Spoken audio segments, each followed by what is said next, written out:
السلام علیکم ورحمۃ اللہ وبرکاتہ۔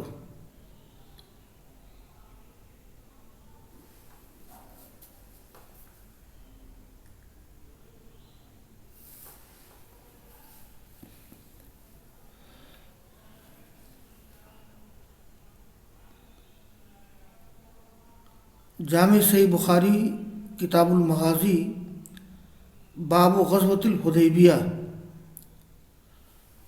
عزیز طلبہ،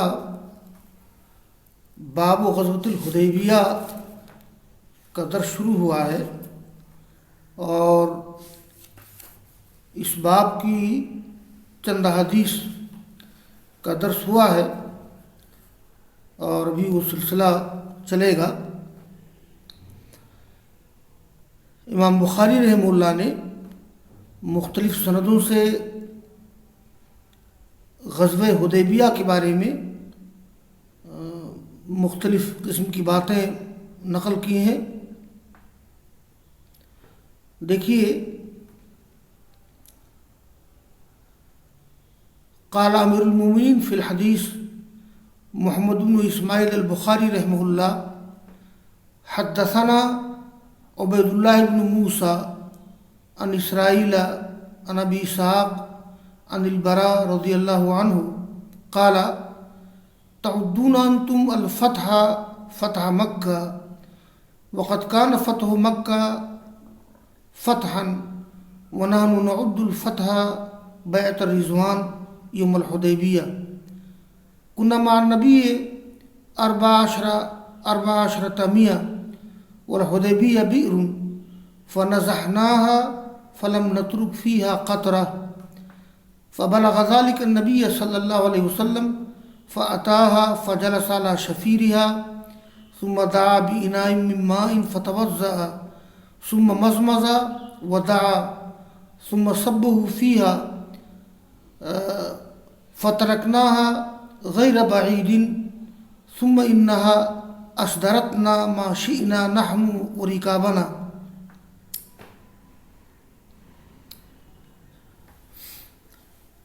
اس حدیث کے راوی صحابی ہیں براء بن عازب رضی اللہ تعالیٰ عنہ۔ وہ کہتے ہیں کہ لوگوں، تم لوگ فتح مکہ کو فتح سمجھتے ہو، حالانکہ فتح مکہ فتح تو ہے ہی، لیکن ہم لوگ تو حدیبیہ کے دن بیعت رضوان کو فتح سمجھتے ہیں۔ دیکھیے، اس میں کوئی شبہ نہیں کہ فتح مکہ ہی اصل فتح ہے، لیکن براء بن عازب کہتے ہیں کہ ہم لوگ تو صلح حدیبیہ کے موقع پر جو بیعت رضوان ہوئی، یہ رسول اللہ صلی اللہ علیہ وسلم نے جو صحابہ کرام سے بیعت لی تھی درخت کے نیچے، تو اس موقع پر آیت کریمہ میں ذکر کیا گیا ہے اللہ تعالیٰ کی رضامندی کا۔ یہ لقد رضی اللہ عن المؤمنین اذ یبایعونک تحت الشجرہ، اللہ تعالیٰ مومنین سے راضی ہے جب لوگ بیعت کر رہے تھے آپ سے درخت کے نیچے، چونکہ اس درخت کے نیچے آپ نے بیعت کی تھی، اور بیعت کرنے کی وجہ اصل میں یہ تھی کہ جب مکہ کے کفار و مشرکین نے رسول اللہ صلی اللہ علیہ وسلم کو اور صحابہ کرام کو عمرہ سے روک دیا، تو آپس میں صلح کی بات چیت ہونے لگی، اور اسی موقع پر رسول اللہ صلی اللہ علیہ وسلم نے عثمان بن عفان رضی اللہ تعالیٰ عنہ کو مکہ بھیجا سفیر بنا کر کے گفتگو کرنے کے لیے۔ تو عثمان رضی اللہ تعالیٰ عنہ کو آنے میں کافی دیر ہو گئی، اور ایسا لگا کہ جیسے مکہ کے لوگوں نے عثمان بن عفان کو قتل کر دیا ہو۔ کسی سفیر کو قتل کرنا پہلے بھی بڑا جرم تھا اب بھی بڑا جرم ہے، کسی سفیر کو قتل نہیں کیا جاتا۔ تو اس موقع پر آپ نے تمام صحابہ کرام سے مشورہ کیا اور آپ نے کہا کہ اگر ایسا معاملہ پیش آیا ہے تو اب جہاد و قتال پر بیعت ضروری ہے۔ اسی موقع پر صحابہ کرام رسول اللہ صلی اللہ علیہ وسلم سے بیعت لے رہے تھے، جس کا تذکرہ ہے سورہ فتح آیت نمبر 18 میں کہ لقد رضی اللہ عن المؤمنین اذ یبایعونک تحت الشجرہ، یعنی اللہ تعالیٰ راضی ہے مومنین سے جب لوگ آپ سے بیعت کر رہے تھے درخت کے نیچے۔ تو چونکہ اس بیعت کے موقع پر اللہ تعالیٰ کی رضامندی کا تذکرہ ہے تو اس کو بیعت رضوان بھی کہتے ہیں۔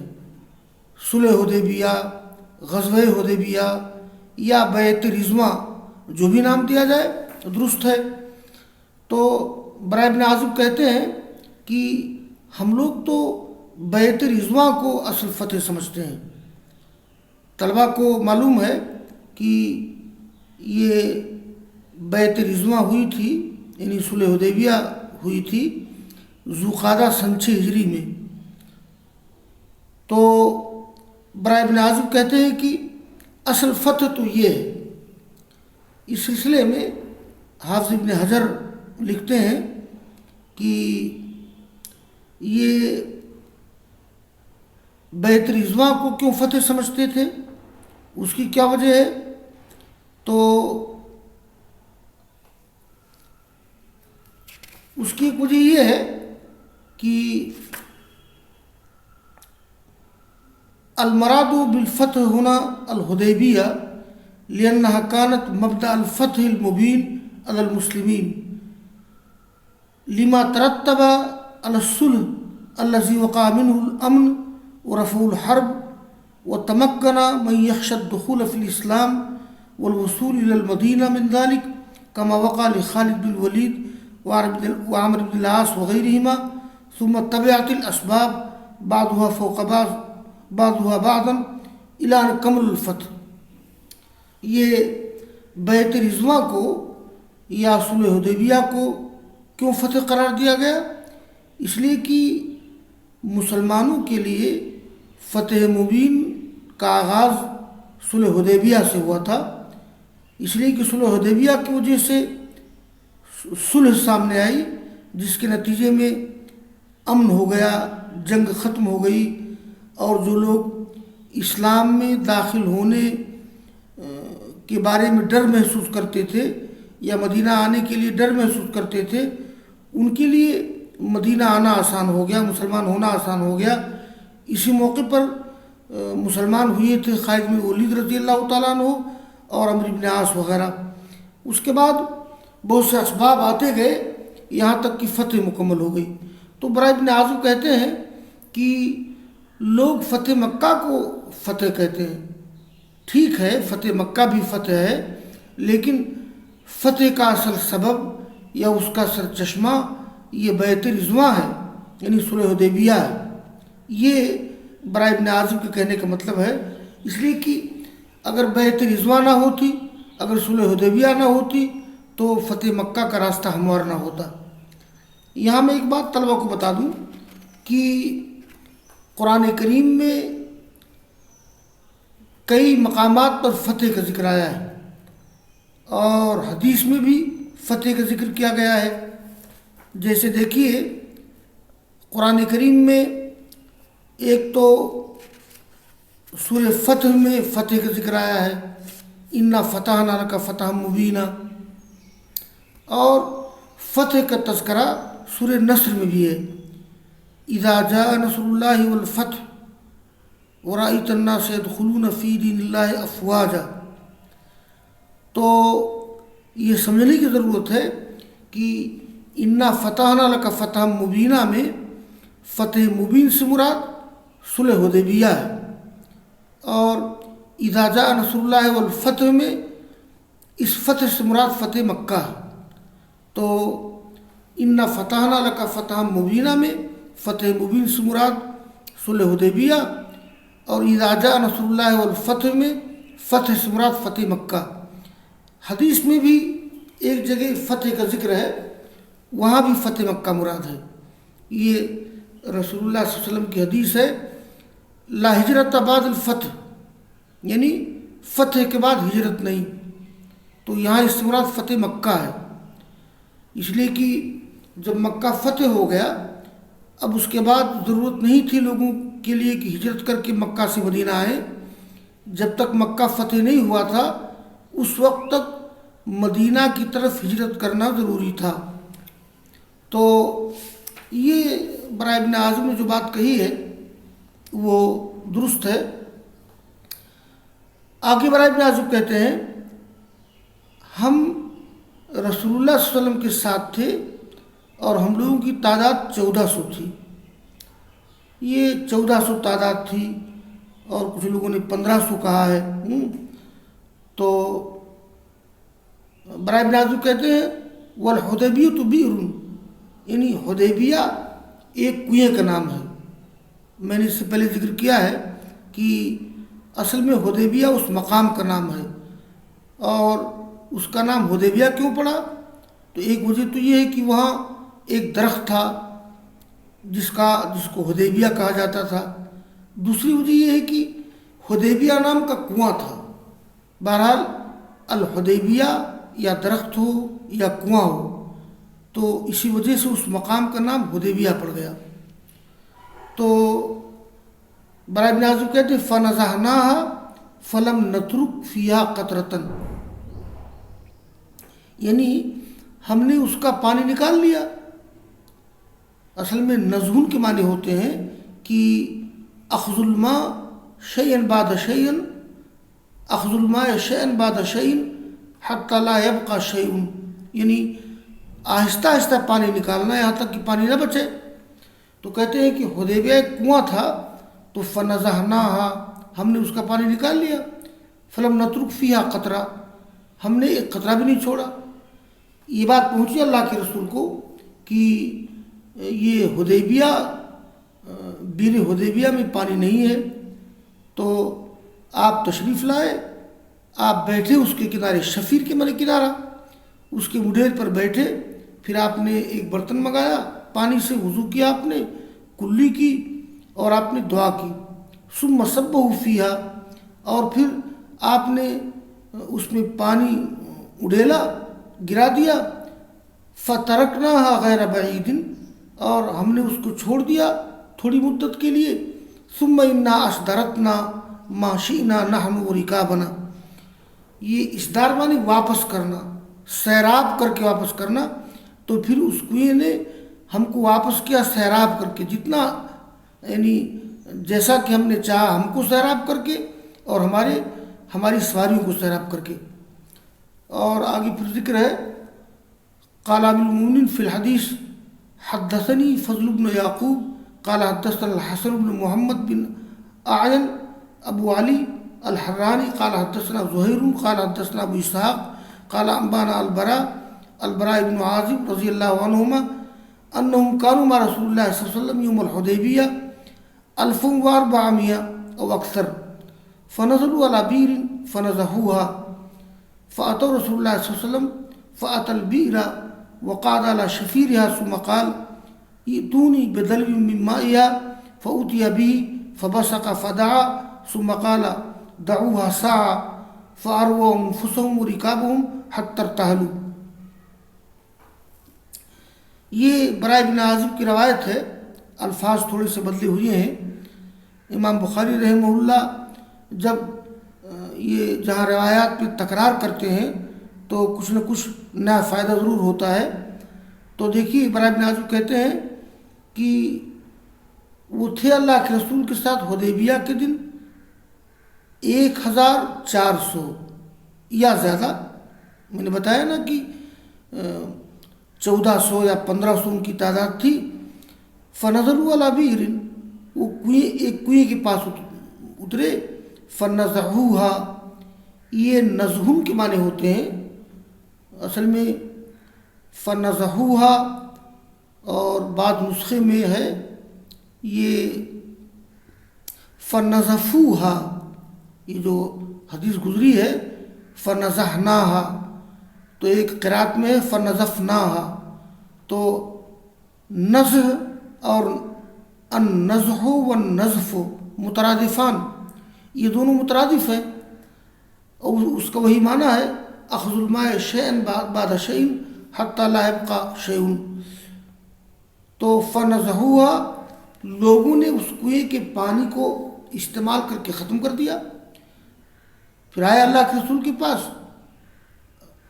آپ تشریف لائے کنویں کے پاس اور بیٹھے اس کے کنارے، پھر آپ نے کہا کہ یؤتونی بدلو منہا، ایک ڈول پانی لے آؤ اس میں سے، فأتی بہ، لایا گیا، فبصق، یہ بسکن کے معنی ہوتے ہیں تھوکنا، آپ نے اس میں اپنا تھوک گرایا، آپ نے تھوکا، پھر دعا کی، پھر کہا دعوها ساعتا، چھوڑ دو تھوڑی دیر کے لیے، اور اس کے بعد پھر کیا ہوا کہ اس میں پانی بھر گیا، فاروا انفسهم، لوگوں نے اپنے آپ کو سیراب کیا اور اپنی سواریوں کو سیراب کیا، حتی ارتحلوا، پھر لوگوں نے کوچ کیا۔ اور آگے کی روایت ہے قال امیر المؤمنین فی الحدیث محمد بن اسماعیل البخاری رحمہ اللہ، حدثنا یوسف بن عیسیٰ قال حدثنا ابن فضیل قال حدثنا حسین عن سالم عن جابر رضی اللہ عنہ قال عطش الناس یوم الحدیبیہ ورسول اللہ بین یدیہ رکبۃ فتوضأ منها ثم اقبل الناس نحوه فقال رسول اللہ صلی اللہ علیہ وسلم ما لكم قالوا یا رسول اللہ لیس عندنا ماء نتوضأ به ولا نشرب الا ما في ركبتك قال فوضع النبي يده في الركبة فجعل الماء يفور من بين أصابعه كامثال العيون قال فشربنا وتوضأنا فقلت لجابر كم كنتم يومئذ قال لو كنا 100,000 لكفانا كنا 15 مئة۔ یہ روایت جابر رضی اللہ تعالیٰ عنہ سے ہے۔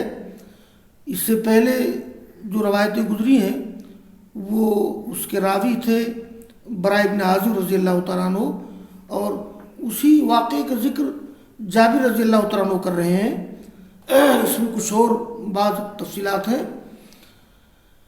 جابر کہتے ہیں کہ عطش الناس، لوگ پیاسے ہو گئے حدیبیہ کے دن، اور رسول اللہ صلی اللہ علیہ وسلم کے سامنے ایک چمڑے کا برتن تھا، رکوہ کہتے ہیں ظرف من جلد، یعنی چمڑے کا برتن لوگ جس سے وضو کرتے تھے۔ تو رسول اللہ صلی اللہ علیہ وسلم کے سامنے ایک چمڑے کا برتن تھا، آپ نے اس سے وضو کیا اور پھر لوگ آپ کی طرف آئے۔ اللہ کے رسول نے کہا کہ کیا معاملہ ہے؟ تو لوگوں نے کہا کہ اللہ کے رسول لیس عندنا ماء، ہمارے پاس پانی نہیں کہ وضو کریں، ولا نشرب، اور نہ ہم پانی پی رہے ہیں، تو نہ تو وضو کرنے کے لیے پانی ہے نہ پینے کے لیے پانی ہے، بس وہی پانی ہے جو آپ کے برتن میں ہے۔ تو رسول اللہ صلی اللہ علیہ وسلم نے اپنا ہاتھ رکھا اس برتن میں، فجعل الماء یفور من بین اصابعہ، تو پانی بہنے لگا آپ کی انگلیوں کے درمیان سے۔ دیکھیے کنویں میں رسول اللہ صلی اللہ علیہ وسلم کا دعا کرنا اور کلی کرنا یہ الگ واقعہ ہے، اور ایک چھوٹے سے برتن میں تھوڑا سا پانی ہے اور اس پانی کا زیادہ ہو جانا دوسرا واقعہ ہے۔ گویا حدیبیہ کے موقع پر کئی معجزات سامنے آئے تھے۔ فجعل الماء یفور من بین اصابعہ، تو پانی بہنے لگا آپ کی انگلیوں کے درمیان، کامثال العیون، چشموں کے مانند۔ تو جابر کہتے ہیں فشربنا وتوضأنا، ہم نے پیا اور وضو کیا۔ تو